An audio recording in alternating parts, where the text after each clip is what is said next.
La Comisión de Integridad del Poder Judicial del Perú avanza.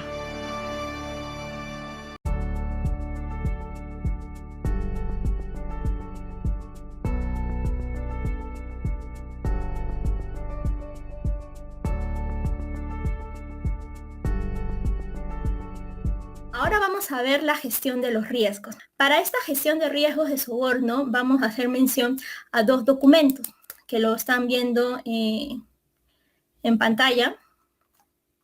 Uno de ellos es la Guía de Gestión de Riesgos y Oportunidades en el marco del Sistema de Gestión Antisoborno y el otro es el instructivo Análisis de Riesgos y Evaluación en Controles en el marco del Sistema de Gestión Antisoborno. Bien, en estos documentos pues se desarrolla. La guía como tal te especifica cuál es el objetivo de esta gestión, de este proceso de gestión de riesgos, que es básicamente la identificación, el análisis, la priorización de riesgos para ser tratados. También te habla de cómo evalúas la eficacia de esos riesgos que han sido tratados. Y el instructivo netamente te va a decir, ok, ¿cómo evalúas, se acuerdan, el riesgo intrínseco o el riesgo inicial? ¿Cómo evalúas el control, si es eficaz o no es eficaz? Y cómo evalúas ese riesgo residual. Okay, ambos van de la mano, incluso en la guía se hace bastante mención al instructivo. Y bueno, lo que hemos hecho es desarrollarlo en esta presentación. Para empezar, ¿qué es un riesgo de soborno? Tienen que tenerlo claro todos ustedes. Un riesgo es una posibilidad, no es algo real, no es algo que necesariamente se haya dado en la entidad. Es una posible conducta, actuación u operación que podría darse en la entidad motivada por un soborno. Eso es un riesgo, una posibilidad de algún acto o conducta u operación que podría darse en la entidad, motivada obviamente por un soborno. ¿Y qué es un soborno? Como lo define la norma ISO 37 y 37001 y tiene que ver mucho pues con la definición dada por la normativa legal peruana, que es el ofrecimiento, petición, aceptación o entrega de cualquier tipo de recompensa económica o de cualquier tipo indebida, recuerden que puede ser económica o no económica, por o para que un miembro de la entidad o un tercero en relación con la entidad actúe de forma ilícita o incumpla sus obligaciones profesionales.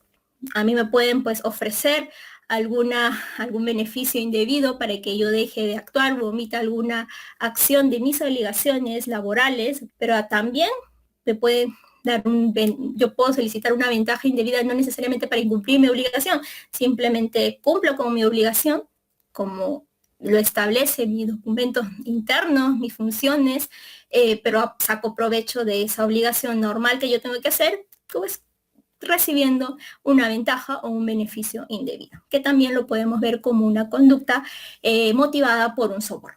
Bien, vamos a ver la metodología, cómo lo hemos trabajado en el Poder Judicial, para recordarlos todos acá. ¿Cómo inició todo esto? Pues empezamos a través de una metodología de lluvia de ideas, de ciertas consultas semiestructuradas, que empezamos a trabajar con los responsables de los procesos para identificar potenciales riesgos, potenciales actos, conductas. ¿Y cómo lo hicimos? A través de qué? Primero, identificando pues sus actividades o procesos. Nos hemos basado en procesos para poder determinar estos potenciales riesgos. ¿Qué más hicimos? Pues analizamos ese riesgo evaluando el riesgo inherente. ¿Qué era el riesgo inherente? El riesgo inherente es ese riesgo inicial, es ese riesgo intrínseco del proceso, se podría decir, ¿ok?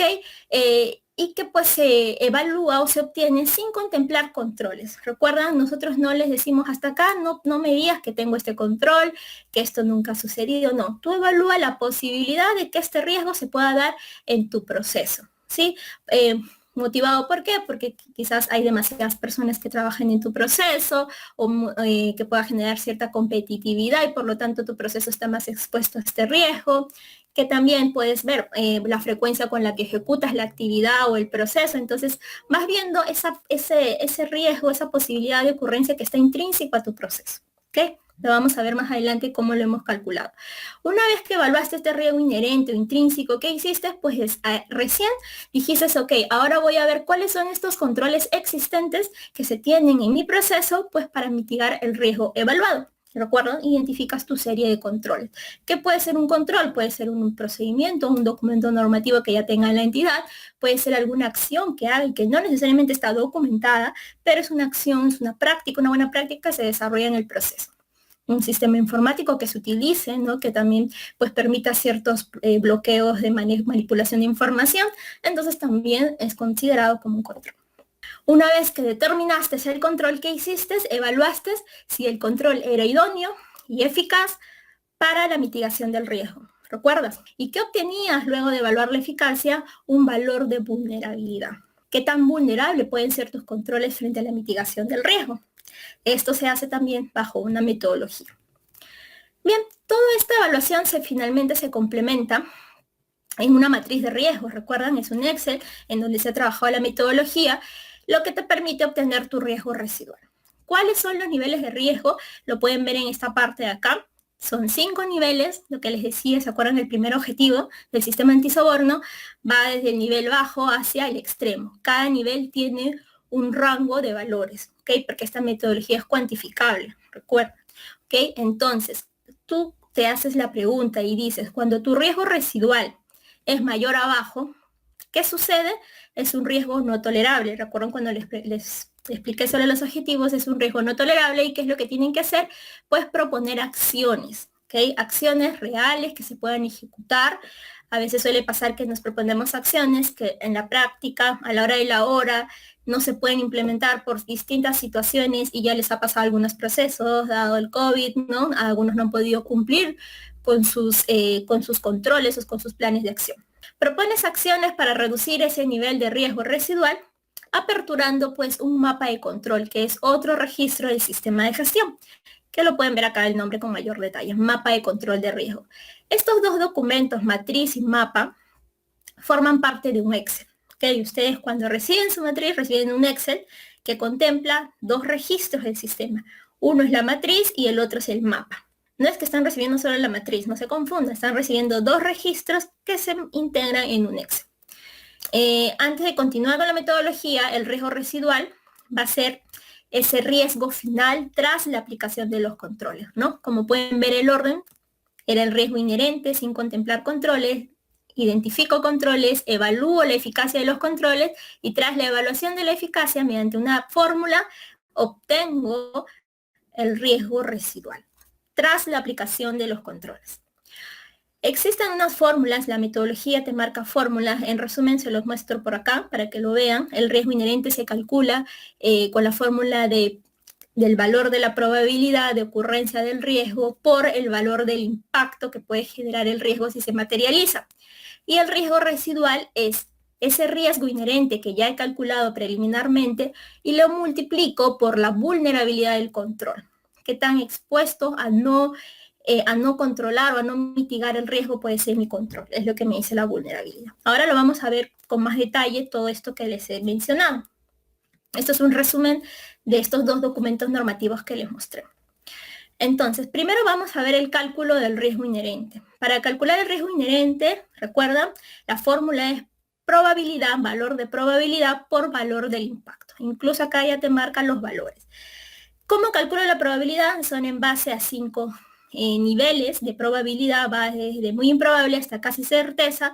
Cada uno tiene un valor para ayudar a la cuantificación y en el caso del impacto igual, va de 1 hasta 5, va aumentando el nivel de impacto. La multiplicación de sus valores nos va a dar un nivel de riesgo inherente. Acá incluso están los rangos de los valores que me va a dar un nivel de riesgo inherente. Por ejemplo, si mi probabilidad de riesgo es probable, y el impacto que puede generar ese riesgo es mayor, pueden hacer el match acá, el cruce, y los valores, obviamente 4 por 4 es 16, me va a dar ese nivel de riesgo inherente. ¿Dónde se encuentra el 16? Lo van a encontrar justamente en este rango que me da un nivel de riesgo extremo. Muchos a veces nos asustamos, ¿cómo es posible que mi riesgo esté tan alto? Dicen, no, pero no se preocupen porque como les decimos, todavía no ha culminado la evaluación. Se han quedado solamente en esta parte, evaluación del riesgo inherente. ¿Qué viene después? El control existente. Pasamos al siguiente, bueno, antes de pasar al siguiente control existente, vamos a ver cómo calculan la probabilidad. ¿Okay? Recuerdan, acá están los 5 niveles y acá están los criterios de evaluación. ¿Okay? En las auditorías les consultan sobre esto. ¿Cómo evaluaste la probabilidad? Hay auditores, he visto casos hay auditores bien especiales, bien específicos, que te dicen, ¿por qué le pusiste 3 a tu riesgo? ¿Por qué le pusiste 4 a tu riesgo? ¿Ok? Tú le invitas a responder, de acuerdo a la metodología, le puse 3, porque para nosotros, en nuestro proceso, dado la naturaleza de mi proceso, es posible que el riesgo suceda. Nada más. ¿Qué sucede? Que algunos dicen, porque el riesgo no se ha presentado en 2 veces en los últimos 5 años. De frente se van al valor de frecuencia. ¿Y qué vimos cuando levantamos la matriz de riesgo? Que no, esto no manda tampoco. Esto no es que mande sí o sí la evaluación. Simplemente tú estás evaluando la naturaleza. Recuerda que es un riesgo intrínseco, es la naturaleza de tu proceso. ¿Qué tan expuesto puede estar al riesgo? Es posible que suceda, ocurre en mayoría de casos, ocurre de forma permanente. Es una metodología. De forma de ayuda, tienes una cuarta columna que te dice, apóyate si gustas de una evaluación basada en riesgos que se han presentado en los últimos 5 años. Si aún así tú dices, no, yo no tengo pues una estadística, no llevo una cuantificación de cuántas situaciones similares a este riesgo se han presentado, pues queda en ti, tú como evaluador, es tu juicio de experto en tu proceso, o que tengas conocimiento en otras entidades que se ha presentado. Entonces, de manera que tú puedas hacer una evaluación bien robusta, dices que yo me voy con el probable, porque yo quiero evaluar mi proceso, quiero ver este riesgo, afecta o no afecta, y quiero saber si tengo controles o no. Otros dicen, no, me quedo con 2 improbables. En otros casos se han quedado solamente con 1, muy improbable. ¿Okay? Lo único que tienes que hacer es defender tu posición, así como la defendiste el día que levantaste tu matriz. No, no y no, pues tal cual en la auditoría interna. Si tú aceptas al auditor, si el auditor te da una potencial de mejora en plena auditoría y tú aceptas ese potencial de mejora, pues ya fuiste. ¿Por qué? Porque te lo va a poner en el informe de auditoría y vas a tener que pues evaluar posteriormente si vas a adoptar o no su potencial de mejora. Veamos el impacto. Para el impacto se han desarrollado 9 preguntas. ¿Se acuerdan? Estas preguntas te van a decir si el riesgo se materializa, podría afectar el cumplimiento de los objetivos o la misión de la entidad. ¿Cómo ibas a responder? Solo con un sí o un no. En función del número de preguntas afirmativas o respuestas afirmativas que des a las 9 preguntas, mientras más sean las respuestas afirmativas, el nivel de impacto va a ir subiendo. Si tú solo respondiste afirmativamente una de las 9, tu nivel de impacto es insignificante. Si es de 2 a 3 es menor, si es de 4 a 6 moderado, de 7 u 8 mayor, y si es 9, o sea, el 100% de las preguntas están respondidas afirmativamente, tu nivel de impacto es catastrófico.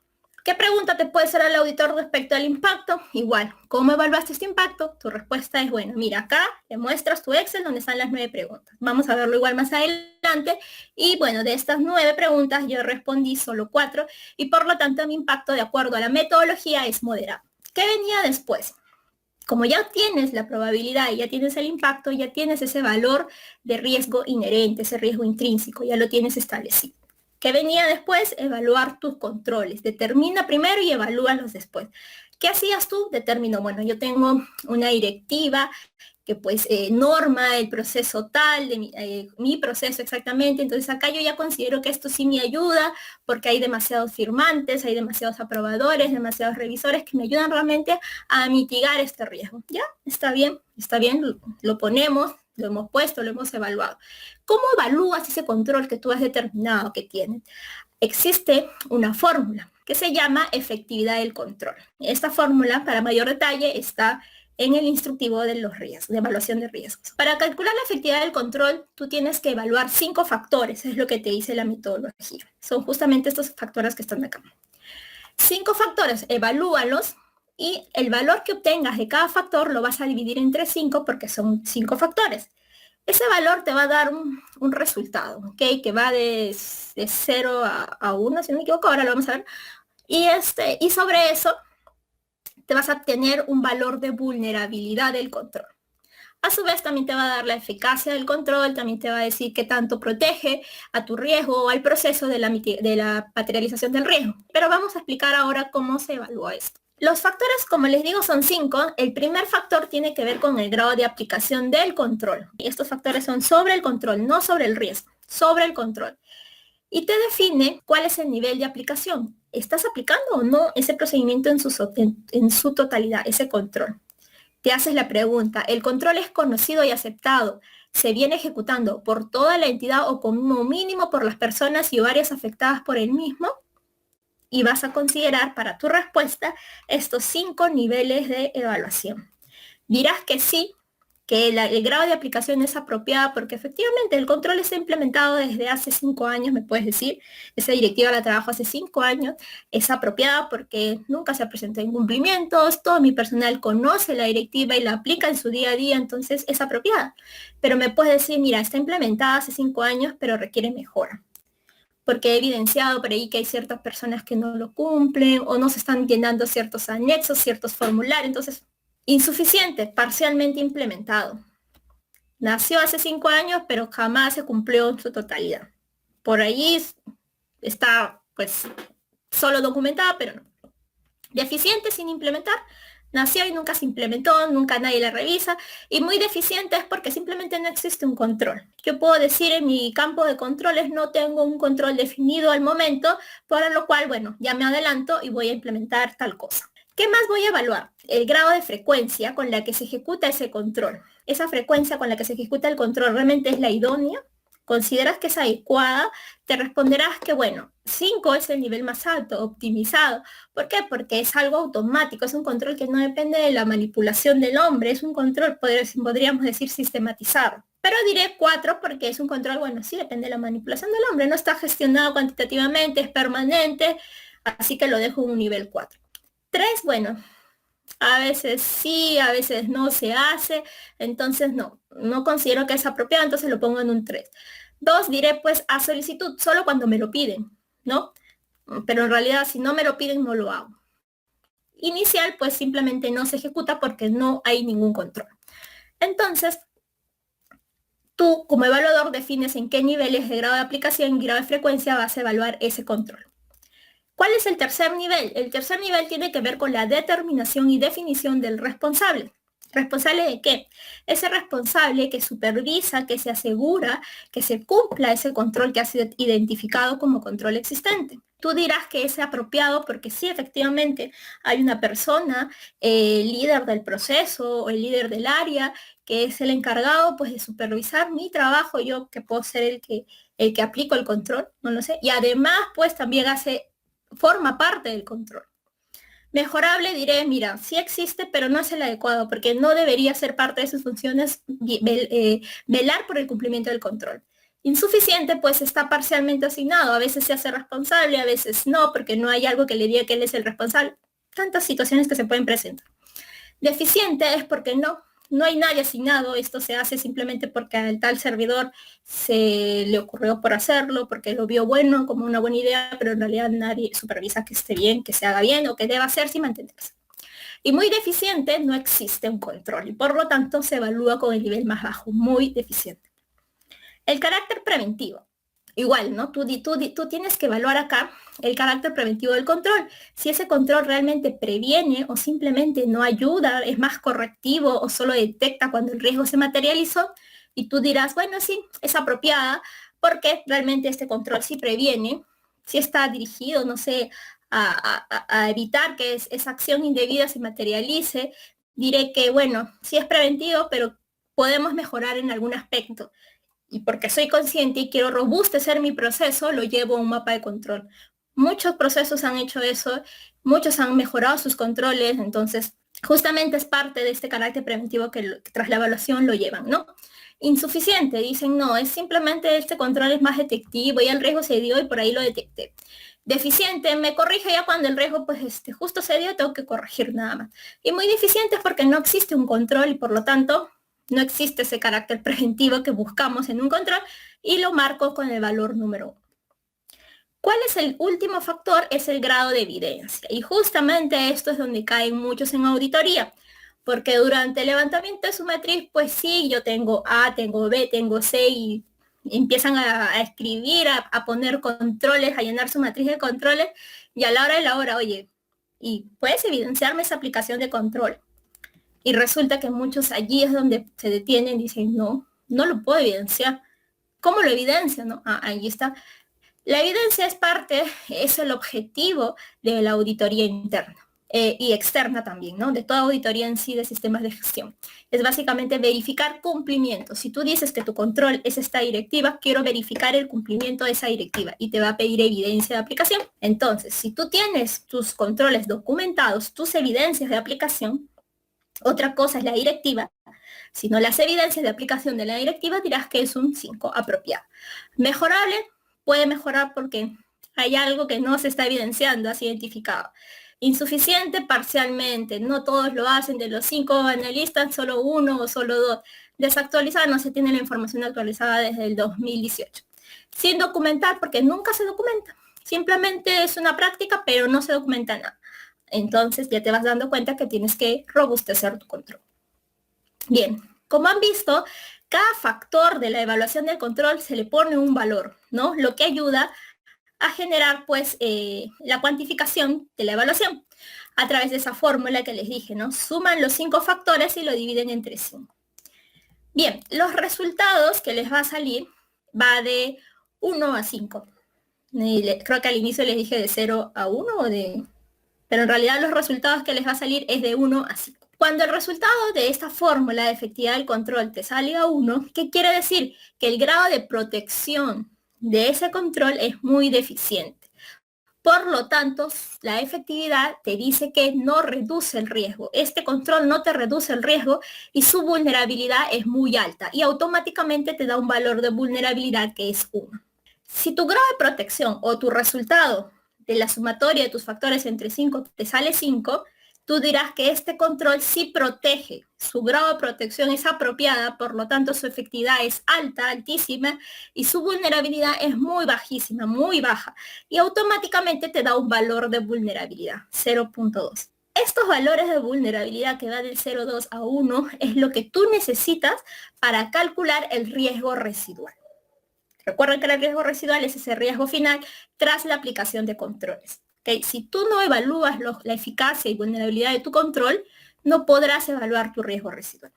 ¿Cómo es la fórmula o cómo se calcula el riesgo residual? Es la multiplicación, ¿se acuerdan de ese riesgo intrínseco, ese riesgo inicial que era probabilidad por impacto, pero ahora le vas a multiplicar un tercer factor que es la vulnerabilidad del control, como pueden ver acá.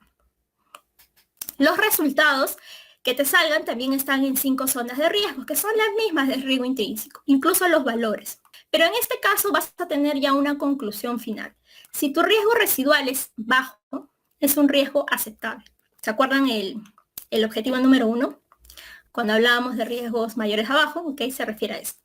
Cuando es bajo es un riesgo aceptable, que quiere decir que asumes el riesgo con los controles que ya tienes, los existentes.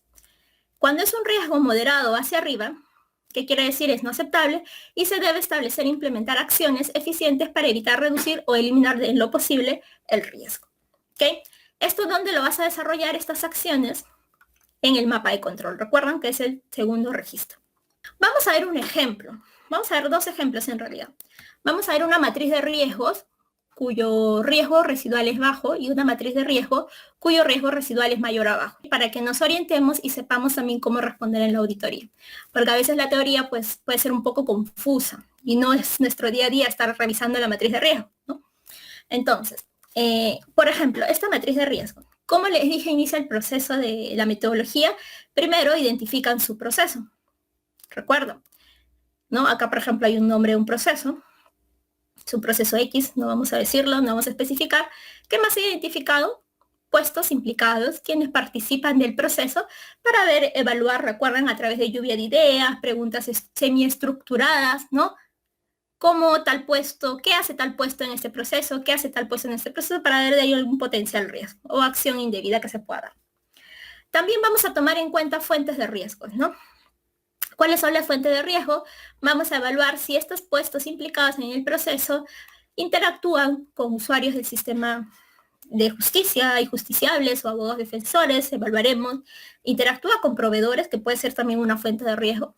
También nos preguntaremos, ¿puede haber alguna otra operación o alguna transacción específica, especial, que pueda generar riesgo al proceso? Lo vamos a ver también. Y diremos finalmente, no hay ninguna interacción con ninguno de estas fuentes, así que mi riesgo es operacional. Se puede dar a nivel de trabajador del área, a nivel del proceso que no está bien definido o estructurado. nada más. En este caso, pues se dijo que es operacional. Identificamos esa conducta o esa posible conducta vinculada a un soborno, por ejemplo, otorgar constancias a personal que no ha cumplido con completar sus temas considerados en la inducción general, por ejemplo.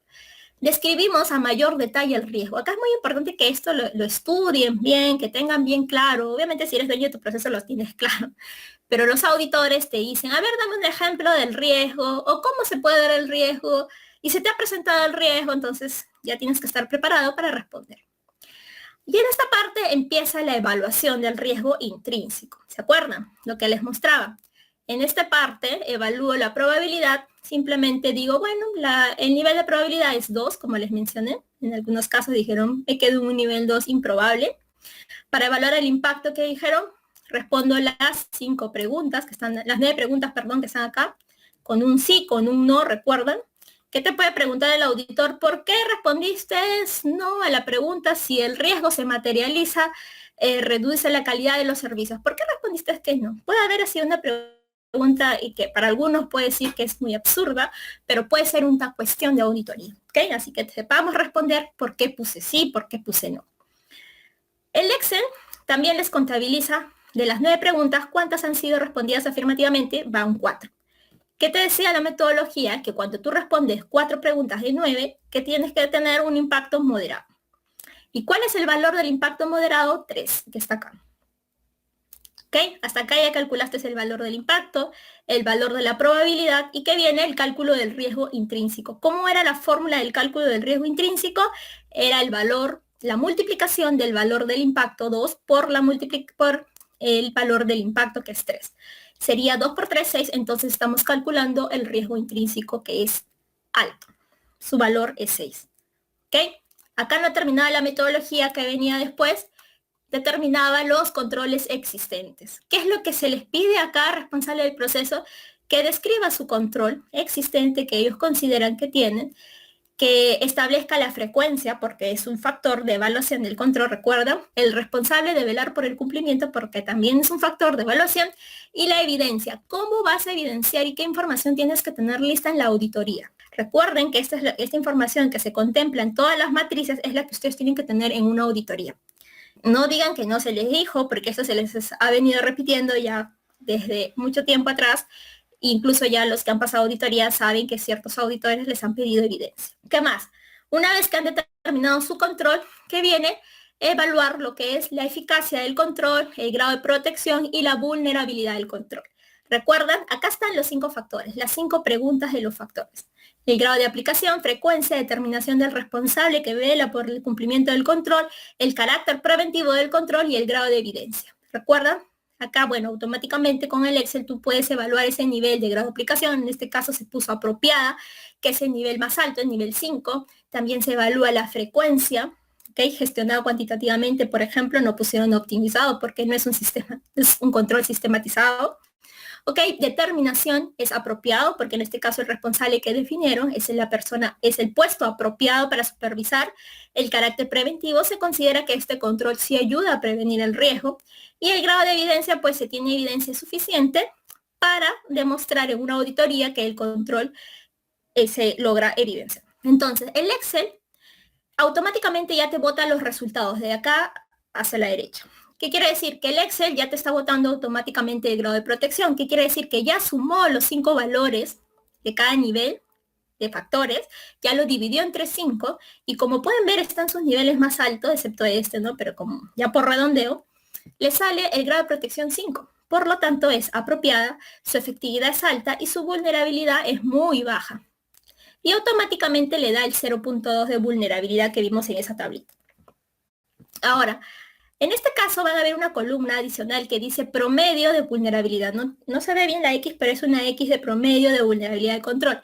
¿Qué quiere decir? Cuando el proceso dice, pues no, yo no solo tengo uno, sino tengo más controles, lo que hace, a cada control tú le evalúas la eficacia, el grado de protección y su vulnerabilidad, ¿no? Pero como tienes más de 2 controles, ¿qué haces? Sacas el promedio de las 2 vulnerabilidades o de las 3 o 4 vulnerabilidades de cada control que hayas determinado. En este caso del ejemplo, como solamente es un control, la vulnerabilidad es la misma, 0.2. Esa vulnerabilidad era la que tú necesitabas como evaluador, ¿para qué? para calcular el riesgo residual. ¿Cómo calculabas el riesgo residual? Multiplicabas el valor de la vulnerabilidad por ese valor del riesgo intrínseco. ¿Cuál era el riesgo intrínseco? Era 6. Ese 6 lo multiplicas por el 0.2 y te da 1.2, que quiere decir que es un riesgo residual bajo, es decir, aceptable. Automáticamente el Excel por fórmula ya te está botando que el riesgo residual es aceptable. Por lo tanto, la aceptación del riesgo es aceptas y simplemente no es necesario implementar una medida de tratamiento del riesgo. Para aquellas matrices o procesos, mejor dicho, para los procesos cuyas matrices de riesgos tienen riesgos bajos, la evaluación se culminó acá. El auditor se va a centrar en estos controles existentes. Se va a centrar y te va a cuestionar por qué, y te va a decir evidencia, a ver evidencia. Si el auditor evidencia que tú no puedes demostrar el cumplimiento de tu control, incluso con lo que has detallado en este apartado, pues te va a cuestionar cómo has podido decir que tu eficacia era alta, si no la puedes demostrar. Entonces tengamos mucho cuidado, tener a la mano ya información. Como siempre les decimos, no ordenen su información en carpetas, de seguro muchos ya lo hacen o ya lo vienen haciendo, así que no obvien o omitan lo que les estoy diciendo. Pero sí tengan a la mano esa documentación. Vamos a ver ahora una matriz cuyo riesgo residual que se obtiene es mayor abajo. ¿Qué quiere decir? Que es un riesgo final no aceptable. Igual, ¿no? Basándonos en procesos de definición de puestos, fuentes de riesgos que se determinen, identificamos un riesgo, una acción o acto indebido, ¿okay? Motivado por un posible soborno. Describo la posibilidad de cómo se puede dar el riesgo, la probabilidad, respondo las 9 preguntas, de las cuales 7 son respondidas afirmativamente, la categoría del impacto, el nivel de impacto es mayor, que eso quiere decir, de acuerdo a la tablita, es 4, y la multiplicación de este 4 por este 2 me da 8, por lo tanto tengo un riesgo intrínseco alto. ¿Qué venía después? Determino controles existentes. ¿Qué controles existentes tengo? Los defino acá. ¿Qué más hice? Evalué la eficacia del control con la fórmula de estos 5 factores. Obtengo un grado de protección mejorable, una efectividad media. Como pueden ver, no coincide con lo que vimos en el primer ejemplo. ¿Por qué? Porque pueden ver acá que en el tercer factor del control se evaluó como mejorable la determinación del responsable. También se evaluó como mejorable el grado de evidencia. ¿Okay? Algo debía mejorarse de esto y de esto. Entonces, por eso es que mi grado de protección o el valor final de esta fórmula de sumatoria de 5 factores entre 5 no me salió 5 como en el otro caso, sino me salió 4. Lo que quiere decir que el grado de protección es mejorable, la efectividad es media y la vulnerabilidad baja, cuyo valor es 0.4. Bueno, ya saben que este es un promedio nada más. Y bueno, el riesgo residual al multiplicar el 0.4 de la vulnerabilidad por ese valor, si no me equivoco, 8 que salió del intrínseco, del riesgo intrínseco, me sale un riesgo residual 3.2 que es moderado. ¿Y qué significaba? Que era un riesgo moderado, es un riesgo mayor abajo y por lo tanto es un riesgo no aceptable y que tiene que hacer la entidad, pues, tomar una medida de tratamiento o un plan de acción, ¿no? En este caso se pone un código de plan de acción. ¿Y a dónde va este plan de acción? ¿Se acuerdan? Se abre un segundo registro del sistema de gestión que es el mapa de control de riesgo. Este acá, que es una pestaña de ese Excel que contempla, les dije, la matriz y el mapa de control. ¿Qué tipos de medida de tratamiento te dice que hay en la metodología? Vamos a tener 3 tipos de medida de tratamiento. A mi medida yo le voy a decir que es acción cuando yo estoy revisando y mejoro la efectividad del control que ya tengo. En el caso del ejemplo, yo estoy mejorando algo de este control que había definido acá. No estoy implementando nada nuevo, simplemente voy a mejorar algo del control. ¿Qué más? Si es un control, cuando la medida es un control es porque estoy implementando algo nuevo. Y te diré que es una decisión. ¿Por qué? Porque voy a hacer algo, una acción que me permita eliminar ese riesgo de mi proceso. ¿Por qué? Porque modificaré mi proceso, su naturaleza, o simplemente yo transfiero el riesgo a otro proceso. O cierro mi proceso de esa manera, ¿no? Entonces, ¿qué se contempla en este mapa de control? Pues identifico el proceso, el riesgo que estoy evaluando o que evalué, el riesgo residual actual que fue moderado, el número de tratamiento, el código que le di, plan, y la medida. En este caso, como les dije, es acción porque voy a mejorar algo del control actual. Y en este campo pues pongo las acciones que voy a hacer. Voy a establecer un documento y establezco acciones. ¿Qué voy a hacer para mitigar ese riesgo? Cuyo riesgo objetivo tiene que llegar abajo en la siguiente evaluación. Ahorita está moderado, mi objetivo es reducir abajo. Determino qué recursos, pueden ser recursos económicos o no económicos. En este caso se dijo que no era necesario económico, sino simplemente disposición, tiempo ya de puestos implicados. ¿Quién va a ser el responsable de la implementación de las acciones y el plazo máximo para la implementación? En este caso del ejemplo, noviembre del 2020. ¿Qué viene después? Hay un seguimiento, ¿no? ¿Quién hace seguimiento? ¿Quién es responsable de la gestión de riesgo? La oficial de cumplimiento apoyada a su secretario técnico. ¿Qué hacen ellos? Se hacen seguimiento, se reúnen constantemente para ver qué tanto se ha implementado o no. En este caso se pudo evidenciar mediante toma de muestras que se implementó con fecha 17 de noviembre del 2020. ¿Qué quiere decir? Que si el auditor te pregunta qué significa esta fecha, y esta fecha ya sabes tú qué le vas a responder. Este es el plazo que yo planteé para el plazo máximo para implementación, pero finalmente lo implementé el 17 de noviembre. ¿Qué quiere decir? Que a partir del 17 de noviembre en adelante, tú me puedes pedir evidencia de la implementación de mis acciones. Del 17 hacia atrás no vas a encontrar nada. Eso es lo que le tienes que responder al auditor. Algunos no saben cómo responder y finalmente el auditor les quiere poner dando conformidad, no, porque ni él entiende que tú no le has sabido entender, entonces él te quiere poner dando conformidad por ello, ¿no? O sea, ni siquiera tendría que justificar bien la razón, ¿no? Pero tienes que tener bastante cuidado, conoce tu matriz, explica tu mapa de control para que evites no conformidades por desconocimiento. ¿Qué viene después? Entonces le decía, bueno, cuando implementas esto, hay un seguimiento. Cuando vimos el diagrama de flujo de la identificación de los riesgos, cuando concluías que tu riesgo residual era mayor abajo, tenías que tratar el riesgo, implementar acciones. Entonces, ¿qué venía después de ese plan que has hecho, has realizado? Pues hay un seguimiento, ¿no? El oficial de cumplimiento con el responsable del proceso se apoyan, se reúnen para hacer seguimiento al cumplimiento de las acciones que se han tomado en el mapa de control. Una vez que dice, ok, ya evidencié, lo has cumplido, llena este apartado, a partir del 17 de noviembre, tú demuestras cumplimiento hacia adelante. ¿Qué me pide la metodología? ¿Qué me pide la norma? La norma me dice, tras la implementación de acciones, tienes que evaluar la eficacia de estas acciones. ¿Qué quiere decir? Esto que tú has implementado ha sido eficaz, realmente te ayudó a mitigar el riesgo, cumpliste tu objetivo de reducirlo a un nivel bajo. Entonces, ¿qué es lo que vas a hacer? De acuerdo a la metodología, dentro de los 12 meses desde la implementación de las acciones, te vas a reunir con la oficina de cumplimiento, su representante, y tú como responsable del proceso, para evaluar la eficacia de tus acciones. ¿Okay? Por ejemplo, si tú implementaste el 17 de noviembre del 2020, antes del 17 de noviembre del 2021, ya te debes estar reuniendo con la oficial o su secretario para evaluar la eficacia de tus acciones. ¿Y cómo se hace eso? De la siguiente manera.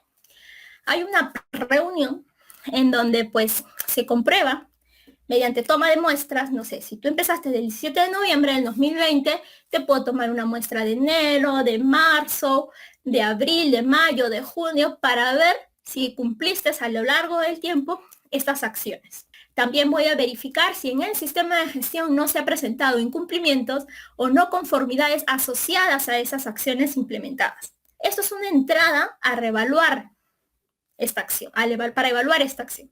¿Okay? Si yo digo, ok, las muestras se cumplen, se han cumplido con el tratamiento, se han cumplido con las acciones, no ha habido no conformidad en ninguna auditoría interna externa, puedo estar ya presumiendo de que esta acción puede ser eficaz, ¿ok? Pero lo que voy a hacer es llevarlo nuevamente. Esta acción deja de formar parte del mapa de control y pasa a formar parte de la matriz de riesgos.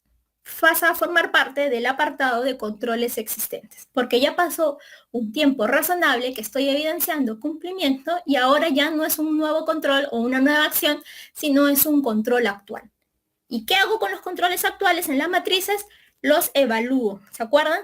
Aplico la metodología de evaluación de eficacia, en la que evalúo 5 factores, los cuantifico a cada uno y por fórmula obtengo el grado de protección del control, la eficacia del control y su vulnerabilidad. Tras eso, si yo evidencio que ese riesgo inicial, ¿no?, que en el 2020 obtuvo un riesgo residual, moderado, ahora tras incluir como la acción como control existente, el riesgo residual ahora se reduce a bajo porque ha incrementado su eficacia y ha disminuido hacia lo más bajo su vulnerabilidad, puedo concluir que la acción fue eficaz.